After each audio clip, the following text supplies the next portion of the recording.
It was during my investment banking time where I kind of had this idea of making these normal shirts. I was calling them. That's where the normal brand came from.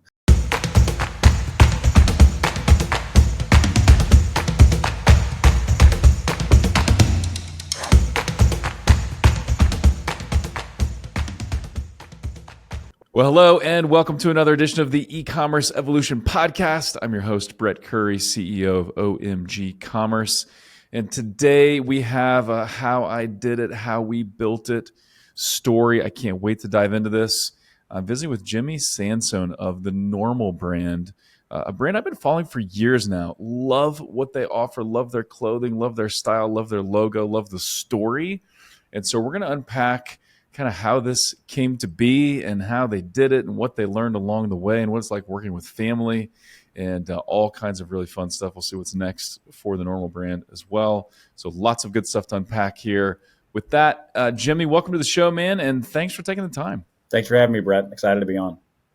Yeah, really pumped about this. One, because I love the clothing, and I am wearing a Normal brand shirt, which I will say, I feel comfortable in this shirt. I also feel powerful in this shirt. So it's a great mix, and I'm probably going to be like 30 to 50% more interesting wearing this shirt. So I got to thank you for that. Well, if you could write that down as a review, we'll repurpose it as an ad, and that'll be great. We'll just chop this up. I'll send it to you, and you guys can use it. So that's awesome. But I, in all seriousness, love the shirt.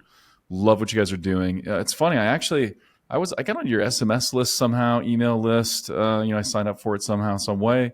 And then you guys opened a store in my hometown, Springfield, Missouri. Talking to a buddy of mine who owns the local barbershop. He's like, oh, man, Normal brand. They're from St. Louis. And they've got a huge family. I'm like, I got to meet these guys. Yeah. And so that's how we connected. But this is one of those rare scenarios. And one day I'd love to meet your parents because they are one of the few that have more kids than my wife and I have. So my wife and I famously have 8 kids. But Jimmy, you come from an even bigger family. So tell us the size of your family and tell us what it was like growing up in this dynamic family. Yeah, I'm the oldest of 10 kids. So I have 9 siblings. I've got 40 something or above 40 cousins. So I have a huge extended family, and now they have their own, kids. And so the generations keep getting bigger and bigger.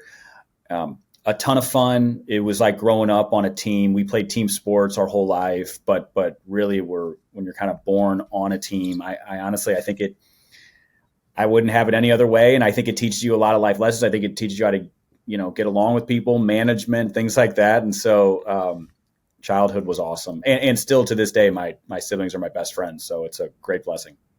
I love it, man, and that's my hope. That's my prayer for my kids, like that they'll remain close. But I heard another guy talk about he comes from a big family as well. Say that kids of big families they don't grow up thinking it's all about them because it can't be. They're like too many other kids and too many other priorities. It's not just all about one kid. And so I think that environment can really shape character and make you a unique individual, but also someone that appreciates the team and appreciates the whole, which is pretty cool.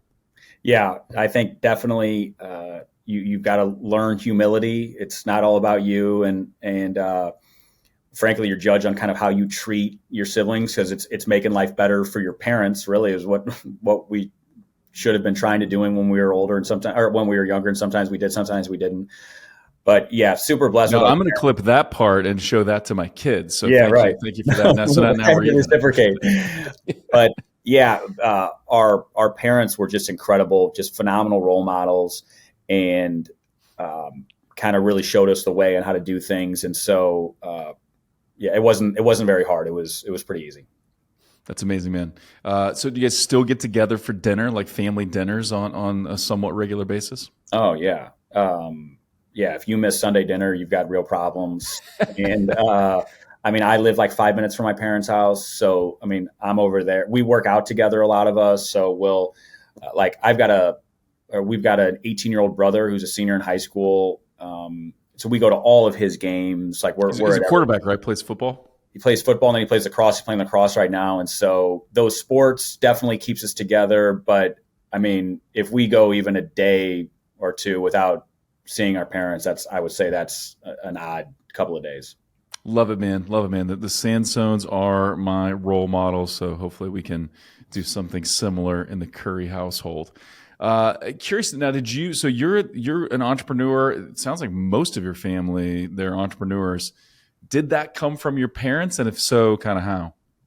Absolutely. Or even before them, our grandparents were entrepreneurs also big time. And so they definitely inspired us. We were very tight with them. So my dad's dad kind of came from nothing. His parents were immigrants, and he built a great business. And we got to see kind of like what he had built. And then there was a family rule where the third generation is not allowed in that business, which was really a great blessing because it gave us the ability to kind of think on our own and kind of, what are the things we want to do. But since the time I was maybe like 12 years old, our parents really kind of encouraged us to think outside the box entrepreneurially. So when I was 12, me and my brother Conrad started a sports camp. That summer camp continues to this day. My youngest siblings run it. It was basically like glorified babysitting, but that was something that I did every single summer until I graduated college. In high school, I sealed driveways. In college, during like exam time, we sold poinsettias, like the Christmas flower. And so it was those types of and then post school, I went into investment banking, but I would say that those little ventures that we had earlier taught me more than banking for a few years did, and definitely kind of shaped the type of people we are and helped influence Normal Brand in a lot of ways. That's so cool, man. And so just help me understand, and this sounds awesome. So the third generation not allowed in the family business with the motivation to say, man, get out and build your own thing, do your own thing. That's right. Yeah, I think there's my grandfather was a very, very thoughtful guy. He passed away a few years ago in 2020 and April of 2020. But the statistics kind of tell it all. Like, I think when you get to third generation family businesses, it's like single digit percentages of those that prosper. And even there's still, so you break apart companies, you break apart families. It was never worth that risk. And so we knew that from the time. Really smart. Yeah, it was really smart. And so we knew that as a time from a young age. And, it really gave us and then being able to have a front seat of like a family business. It's a family business that my dad and my uncles are in, that my grandfather started, but being able to have a front seat to see how that works and how it works well, it helped us so much. And so, and that lifestyle of kind of like, we talk about work kind of all the time now, and we grew up with that as well. Yeah. I really enjoy that. And I've got a couple of close family members, extended, who are in business, and we always get together and strategize and talk business. I'm actually the first in my close family to be an entrepreneur, which I don't know where it came from, but it just happened, and I love it. But I'm trying to foster that environment for my kids. So we'll see. There's a couple of them that are definitely leaning that way. So as you started these ventures throughout your childhood and kind of in the teen years, what was your parents' role in that? Were they kind of cheering from the sideline? Were they giving you direct advice? Were they just kind of standing back and watching and stepping in as needed? Or what was that like? I think first it was just from a practical standpoint. I think the beginning, the impetus for it all, I asked for a gift of some sort. I think it was like a bike. And my dad just said, sure, you got any money? And I was like 12. And I said, no. And he said, okay, we'll go get a job. And then at that point, you're too young to get a job anywhere. And so he said, okay, start something with one of your brothers. And so he's like, you got all these siblings, why don't you start a camp? So I think even from that, I mean, you're, a long time ago, 25 years ago, he helped even just kind of ideate and encourage us. Yeah, you can do this, just kind of think outside the box. And so I think just encouraging that mindset from a very young age, you probably can't overstate enough how much that has helped. Yeah, that's amazing. Okay, so fast forward a little bit. So you get into investment banking, which is a world that I respect. I've been kind of on a journey over the last couple of years, meeting private equity groups and learning M&A and investing and doing different things. And so fascinating world. Was kind of the goal to be, career investment banker, or did you kind of always view that as a stepping stone to then kind of launch your own thing? I always knew that I would eventually work for myself or hopefully with my brothers. That was a goal from the time. I mean, I think it's written down when I was like in high school.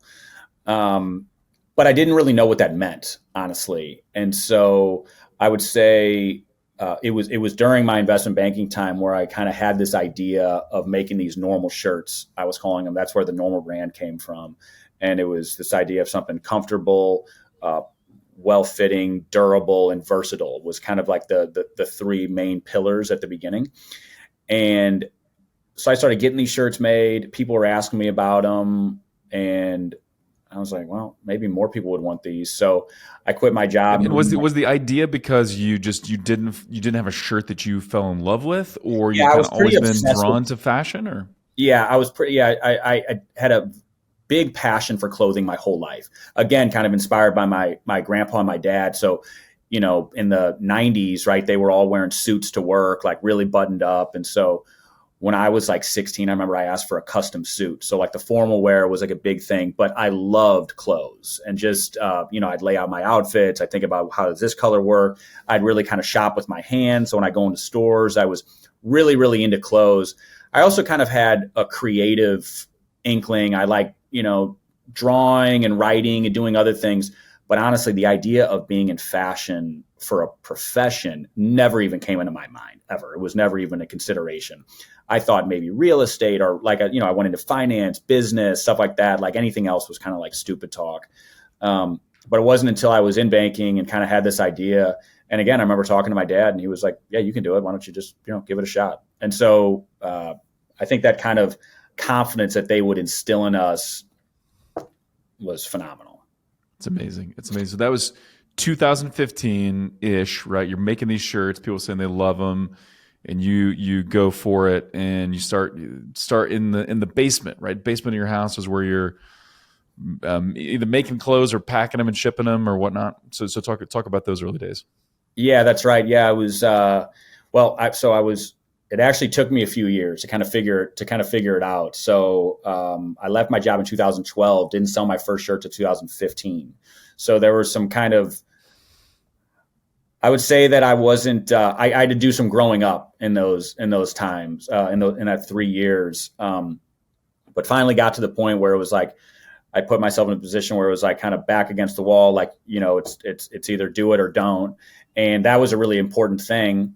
To kind of get it going, I think. And then I saw progress. And then once you saw progress, then you could kind of believe in it a little bit. And so, but yeah, I had a bunch of mistakes on the initial. I didn't know anything. Like I didn't know what a tech pack was or what, how to work with factories or how, you could Google as much as you want, but I was trying to get these made, and man, these shirts were coming in really busted up. I had my one that was good for myself and I couldn't make any others for anybody else. So it's sort of a disaster. So I actually started with hats. So the first thing that I ever sold was March 10th, 2015. And we launched with some hats to get some money in the door to pay for our first deposit for our first run of cut and sew, which came in August of 15. My brothers joined me. And then we kind of, it was more of a business and then this kind of like glorified lemonade stand. Nice. And so you started with hats because they were easier to produce, easier to get like a quality product. Yes. And that was, there were some people, some mentors that encouraged me to do that. And I also needed some capital to literally pay for a deposit to get the first run of shirts. I didn't know, there's big MOQs, minimum order quantities, things like that. It was a lot of money to kind of do this. I just didn't have that. And so this was a way to kind of get the name out. Hey, this is what's coming in a few months, but this is the brand. This is the story. I got super lucky that brands like Shopify were coming about like right around this time. Right. So I was able to build a website for like nothing, really, like really, really cheap. And even, I'm not a coder or anything. I don't know how to do any of that stuff, but I can drag and drop a picture. And so I got really lucky that things like that were happening. And then also just kind of like utilizing my siblings and our family network of people sharing things for me, because I wasn't running any ads or anything like that. We were able to sell out of our hats a few times. And then I was like, okay, maybe this is a thing. I got enough money for the deposit. And then we had to wait a few months, but then you start selling again. Yeah, that's amazing. And so in the early days, were a lot of your sales in person, like through the family network, or were most of them online or a combination? Oh yeah, I think I know this because I wrote a thing on it. 102 people bought on the first day. I think I personally knew like 85 of them. I mean, maybe even that's awesome. You know, that's awesome, man. And so, yeah, I mean, it's a phenomenal thing to have, like your tribe kind of like come out. So it was family, it was friends. Sometimes I'll go back and I'll look at those names. It's like, God, I forget he did that. Like, even distant friends and stuff like that. But those are things that you don't really forget when people step up, when you're in a vulnerable position. You're starting something. It's a public thing. It could really go poorly, or it can go great, and you'll never forget those people. So I got really lucky with 102 from day one in 2015. It's amazing, man. And that's what I've heard. I've heard the advice from, hey, if you're a friend of an entrepreneur, don't take their product as a gift. Go buy it. Buy it at retail. Buy it at full price. Leave a review. Like help them out. If you want to be a friend, that's how you're a friend to an entrepreneur. Buy their stuff. And it sounds like a lot of people do that, which is amazing. Yeah. So let's talk a little bit about working with family, because this is a unique thing. And I've always, I've tried to recruit my wife to work for me, and she's busy, raising a bunch of kids and doing other things. So she hasn't, but I love the idea of working with family. But curious, when is it really great and when is it challenging? And share with us some insights there. Well, I think business partners are super important, regardless of if it's family or not. So if you just think about business partners, what do you want? I think you want somebody that you can depend on no matter what. I think you want someone that you can be radically honest with and fight with and get over it. And I think you want someone that's as incentivized as you are to kind of perform and takes as much pride, right? You want to make sure that when you hand something off to your business partner, you can forget about it. And so I'm just lucky that I have those in my two brothers. I have all of those qualities. So that it just makes for phenomenal business partners. I think that definitely we had kind of an unfair advantage in that we were able to grow up with a front seat to another family business. And so you can kind of learn, what to do, what not to do, learn from great successes, learn from things that didn't go according to plan. And so not to say that we're perfect, but for the reason I stated at the beginning on what you look for in a great business partner, I mean, that's what I have in my brothers. And then you go a step further where it's I would literally die for them. Yeah. That it makes it, it makes going to business. It's okay, sales are down a little bit, we'll be okay. Yeah. Yeah. And I love that perfectly aligned incentives, right? You're all trying to accomplish the same thing. You grew up in a family that communicated and hung out together and spent time together. So you're able to communicate clearly. I think in some ways, a lot of the reason families can't work together in business is because they're maybe dysfunctional outside of business, right? So if you can't be close as a family outside of business, you're not going to be able to do it in business either. And so growing up, being able to communicate, able to do things, run projects, run summer camps with your siblings, I'm sure made that transition to another business much more doable. Yeah, and I think go ahead. We read books about company culture and stuff like that on trying to learn on best practices, irregardless of family business or whatever it is. And so I think we try to take there's still so much that we can learn and try to learn as much as we can. But I mean, those best practices, I think you said a lot of it, but it's direct communication. Passive aggressiveness is kind of like a killer, right? So try to keep that out. Ego is a killer. So having a healthy dose of humility. So I don't know if these Patrick Lencioni books, we're big on those. Yeah, dude, I'm a huge Patrick Lencioni fan. Love the At the Table podcast. We did, I'm curious if you guys have done this too, the 6 types of your working genius. We just sent it to all of our people. So they're all doing their tests right now. Yeah. Yeah, that's awesome. So what are your working geniuses? Just curious. I've got to go back and look at it. I remember I was I don't remember all of them. And I was oh man, is that really what I'm like? And it really is. But I forget what they all are now. I did mine. Yeah, it's harder. I had to look at it several times, but I'm a galvanizer and a wanderer. So galvanizer, I can rally the troops. I coach sports. I can get people fired up and excited. But then the wonder is you're always asking, well, what if we did this? What if we, and so I dream a little bit too. So that combination can be great. It can also drive my team crazy and my family as well. But that's where it's been so helpful for us, just understanding even with our leadership group, okay, what are your working geniuses? Well, this is why we don't communicate clearly in these meetings because I'm trying to wonder and you're trying to be tenacious and get stuff done. Anyway, yeah, it's super helpful tool. And he actually, so we've been reading him literally since like 2015. And the craziest thing happened. I had never met him. He shopped Normal Brand and then had a great interaction with our customer service.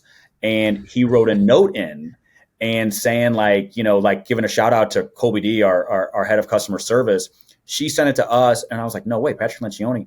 I reached out to him and now he and I have talked like a few times. He's going to do some like consulting with us and do it's like crazy how that kind of stuff can happen. Yeah, we attend the Global Leadership Summit almost every year. Not sure if you've ever done that, but he whenever he speaks, he's my favorite guy. Like he's my favorite presenter. Yeah, so what a cool deal, man. That's the sign you guys are doing stuff right. If Patrick Lencioni's impressed, that's a good sign. Yeah, good sign for sure. So cool. So when then is it challenging to work with family? And just curious, any insights there? Well, I think we're all very much alike. So there sometimes when you can get frustrated, everybody can get frustrated because you're frustrated about the same stuff. And so it's not like, oh, this guy's like that, but this guy kind of, calms you down a little bit. Like we can kind of be at the same level at the same time. But the great news with that is once we fight, which happens 20 minutes later, we're fine. And so there's a good balance to it. Because we've been doing it our whole lives anyways. Yeah, and there's no question like, do we love each other? Yes. Yeah. Do we have each other's back? Yes. Is he coming back to the office? Yes. I mean, it's all those things, yeah. But we can fight about this one thing. Yeah.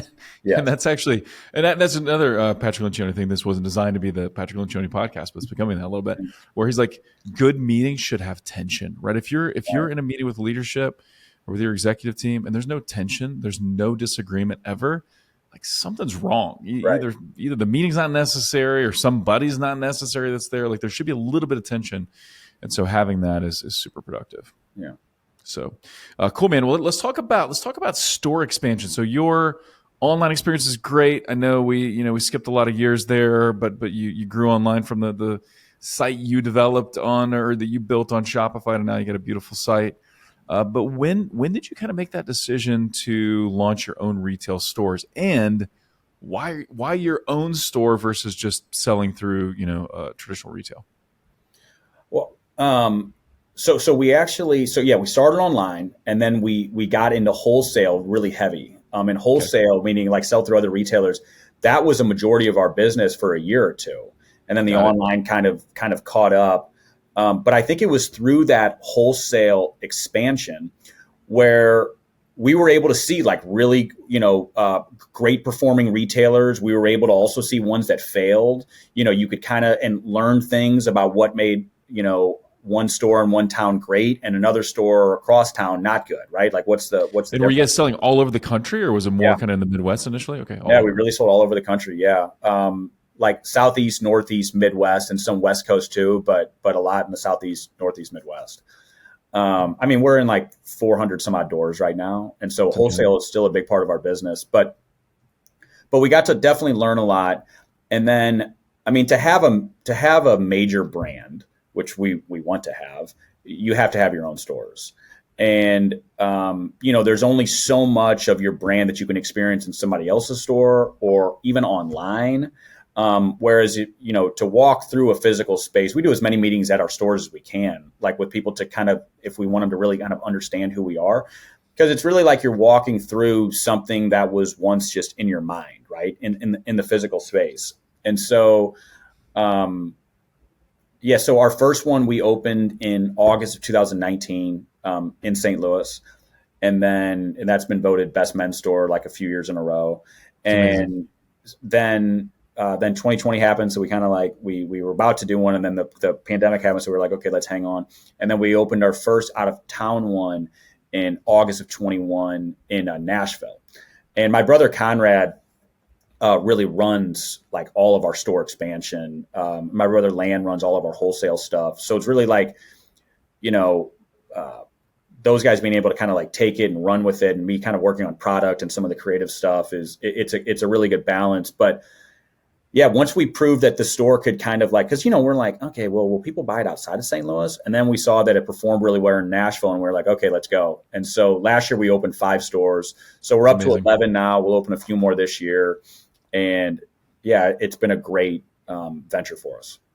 So cool. And yeah, what are some of the benefits that you think you've gained from having your own store? And I will attest to, because there's one here in Springfield. I've shopped it a couple of times.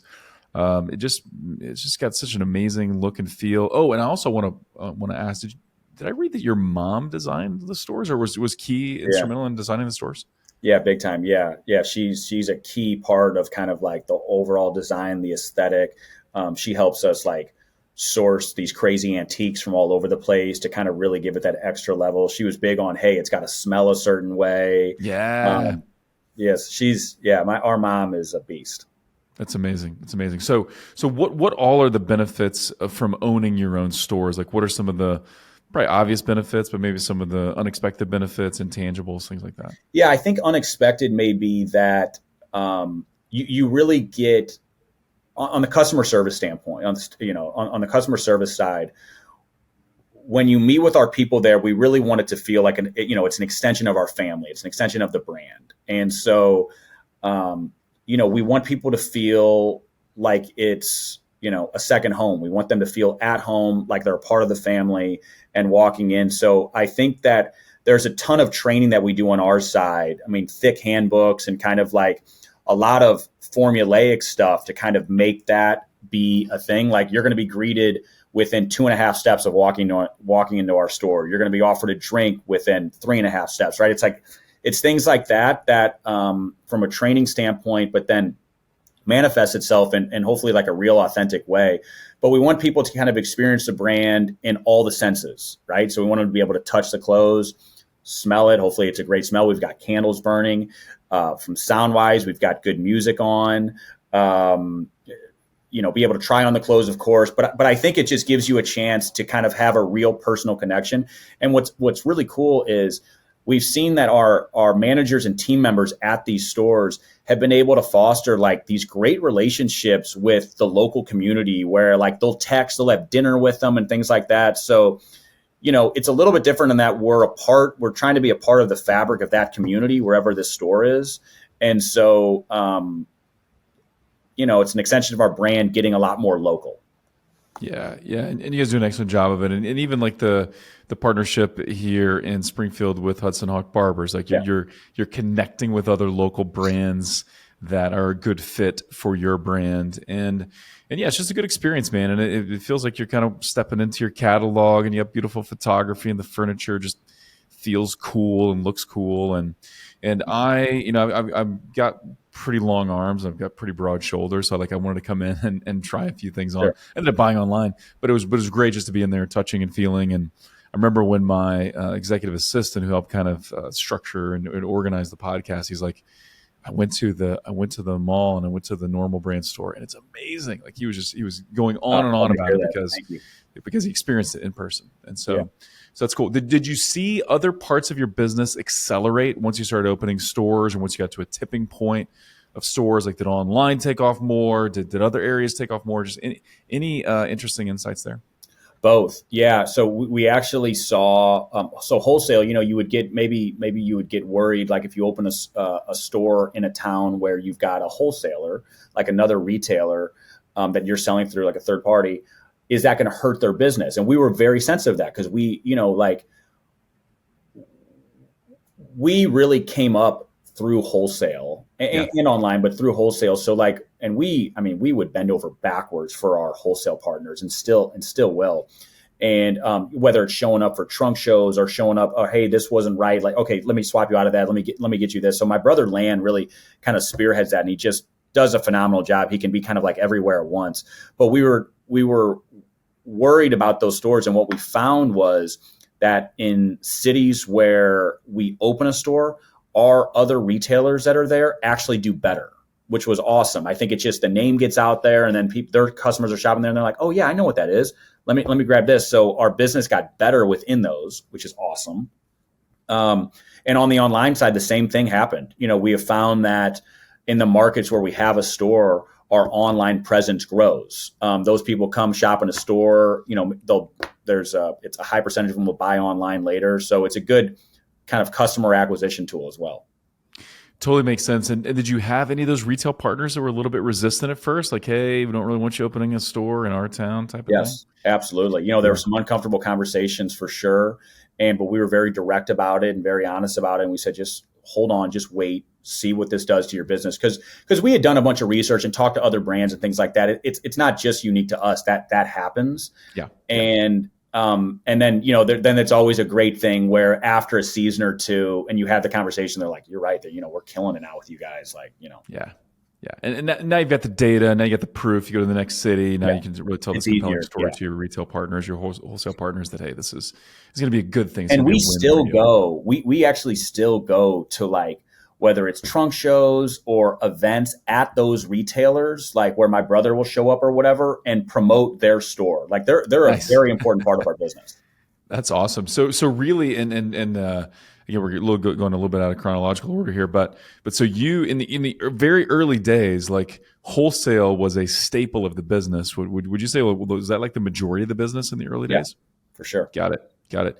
And was that like, did you identify that as kind of the best path to take it, or you knew that online was going to take some time to build up, so you want to go wholesale, or what drove that initiative? It was a need. It was a capital need. We were a bootstrap business, and so we had to order all this inventory because of MOQs, things that we talked about earlier. So we had to get on a schedule where we could sell that stuff, pre-book is what we call it, like 9 months in advance, because we didn't think we could sell it all online, but we had to buy it. So we were like, okay, where else can we sell this stuff? Where they're like, and somebody said, hey, you should go to this trade show. So the first trade show we ever went to was called the Chicago Men's Collective. It's our biggest trade show by far. I mean, we'll be booked for like every single day, like morning till night. But that's where we met kind of our first retailers, and we wouldn't have had a company without the wholesale business, because we wouldn't have been able to sell the inventory online. And from a cash flow perspective, we wouldn't have been able to pay for the inventory. Yeah. Yeah, it totally makes sense. That's so cool. So cool. Well, you guys have done so much right. Clothes are awesome. Store experience is fantastic. Online shopping is good. Even the text marketing is good. The SMS marketing is good. But what have you learned from failures, right? Because we all trip ourselves up as entrepreneurs and make mistakes, and like those can be the best learning tools. So what mistakes have you learned from along the way? Oh man, tons. I think we've as the business has grown, we have more people now on the team. And so that's where we manage a lot more people than we ever have. So there's tons of failures there where it's not just enough to just kind of like, okay, lead by example, and there needs to be like processes and, well thought out structures of how this is going and how that's going. So there's, as the business evolves and matures, you need to kind of mature with it, with kind of your procedures. So I would say we'd be here for a long time to tell you how many times we've kind of like failed there. But I think the one thing that we've done, we've always had a good culture. We kind of knew that from the beginning. So we've always had a good culture. So that can kind of make up for some of the procedural things that go wrong. But just building processes and things like that. I would say that with that, like, with store expansion and things like that, you have to kind of, it radically changes the way you do business. So even like getting inventory to the store on time, making sure it's merchandised appropriately. Let's make sure we're getting them the right inventory. Well, this store actually behaves differently than this store in a big way. And so I think that we've had to add people to the team who can kind of specialize in these different verticals. But we're the type where we make the mistake first and then try to fix it. In some ways, that allows you to go faster, right? Like make a mistake, fix it, iterate, rather than trying to get it perfect out of the gate, which you'll never do anyway. Let's talk a little bit about culture, and we're big believers in culture as well. We, have been fortunate enough. We won best workplaces through Inc. 3 years. We won the number one place to work in our area, 417, Biz 417. Won number one 2 years in a row, which is awesome. Wow, that's but would love to hear like what's thank you. What's your approach to culture? Like what do you guys think about? How do you approach it? Yeah, I mean, we build it so we have like I'll just take it out. We've got like culture cards, kind of on what our core values are. While I fish that out, yeah. So we build it basically off 3 core values, and this is a Patrick Lencioni ripoff, and we're not afraid to say that. But humble, hungry, and smart are kind of the main 3 things. I would say that humility is what I would rank number 1. With coming to this business, with just the way the business was started, with really kind of no experience in it and making a lot of mistakes, you can't afford to have an ego. And so I think that ego kills all teamwork, and the simple like transaction of, hey, my bad, I messed it up, I'm sorry.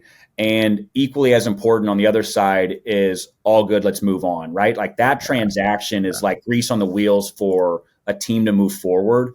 So that's a super important thing. The other, so that we all carry one of these with like the core values, but that's awesome. Positivity, ownership, solution driven, humble, and hungry. So so good. That's kind of how we build it out. But if I was to pick one, it kind of does depend on the role, I guess. But I would say that an ego doesn't have a place within our teamwork. Yeah, it's so good. Have you read the book Ego is the Enemy by Ryan Holiday? That was awesome, yeah. So good. Love all his books. Yeah, I've gone down, down a stoicism path for like a year. I was reading them all. He had me reading Marcus Aurelius. So good, man. I've got the Daily Stoic, which is really good. And actually, I think Discipline is Destiny. That may be my favorite book. I've read that too. Awesome. I love all of them, but that may be my favorite. But yeah, similar culture values here. Actually, so our kind of core 3, we think and act like owners, right? So we take ownership in what we do. We constantly help each other level up, or we constantly improve, and then we have fun solving problems. And so we kind of want to have this attitude of like, hey, every problem is an opportunity for something, right? And so we talk about that, and we would talk about owning our stuff, good and bad, and giving transparent feedback. And so those things, when you communicate those things clearly, then you're living it out from top to bottom. And then when you're hiring based on culture first and skills and aptitude second, it just eventually that culture kind of permeates. Now, it doesn't take much to puncture that culture, to start to lose that culture. So you got to be really, really vigilant. But man, when you've got a solid culture, I've heard the old saying, culture eats strategy for breakfast, or whatever that saying is. And it is true. Like, you've got the right culture, people will solve problems. Yeah, I had a good friend who's got a big like HVAC company. He's got a ton of employees, and known him since high school. And he actually gave us some ideas on, and we've got like note cards with the different core values on it, like one each, and then how it's demonstrated. And then we task our managers with like once a month giving one of these cards out with a note on it to somebody in their team that demonstrated that core value. So like, find the good. So we really try to like, an emphasis on finding the good. And of course you can coach people up or whatever on when it's not being demonstrated, but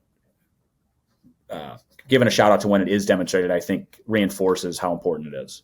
Yeah, finding the good, and I love that. It's a simple call out, right? Here's a card, a culture card, but you exemplified this, you model this. That has so much meaning. I remember when I was in college, I worked at Lowe's, and I worked in the plumbing department. Right, I'm like, I'm not handy at all, but I learned enough about plumbing to be somewhat helpful. So I was good at customer service. I was good at talking to people. And so I helped this dude out. And he's like, I'm going to tell your manager. And so he did. But my manager like immediately walked over, gave me a gift card to some restaurant. I don't remember what it was. But I will never forget that interaction. When seeing my boss walk up and say, you did an awesome job, handed me the card. Which is great, that's killer. Right? So it made me want to work even harder. If you walk around our office, you can see on the different, our team members will keep these cards like on their desk, like showing them. So yeah, it's a cool thing.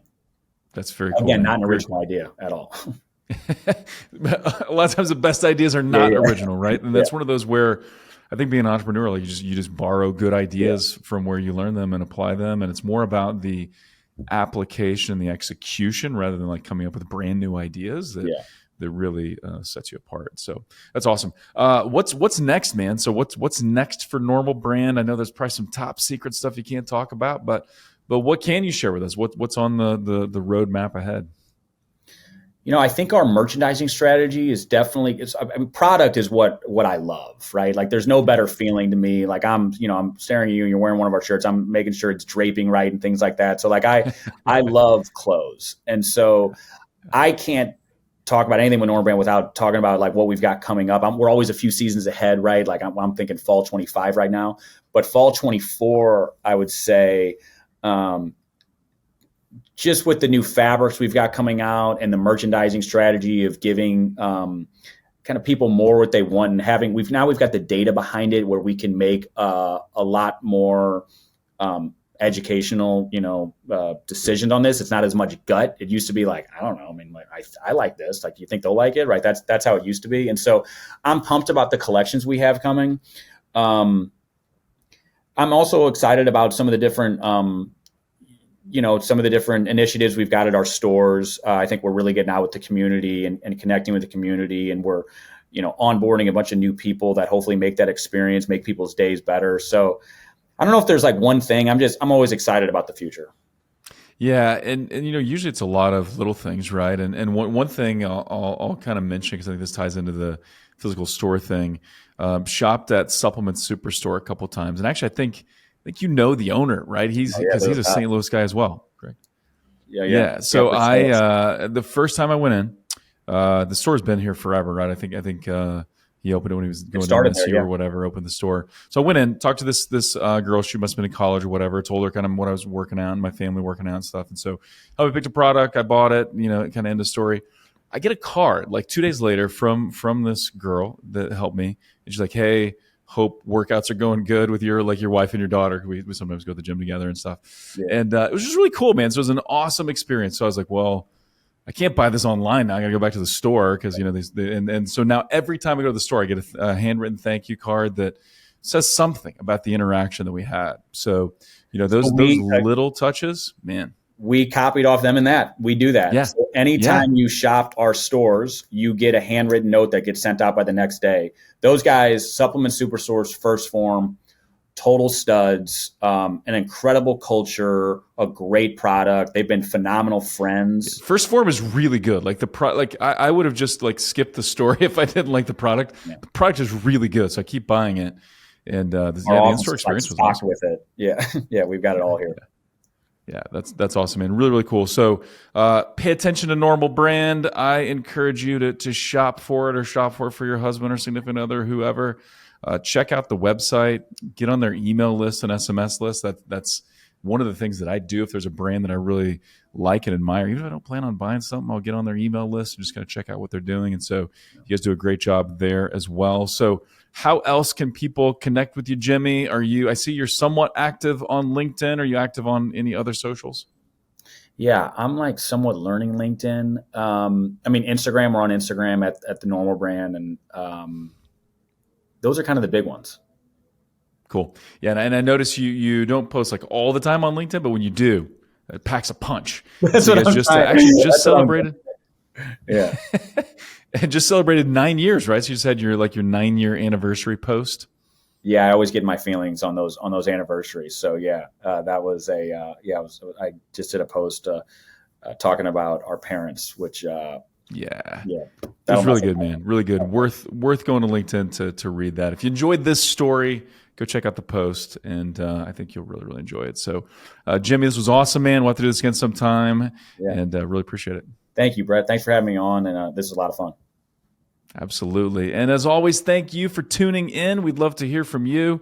We'd love that review on iTunes if you got value out of this. Also, share this story. If you know another founder, someone else in fashion or D2C or trying to break into retail or something, share this episode with them and let the Sansones inspire more people. And with that, until next time, thank you for listening.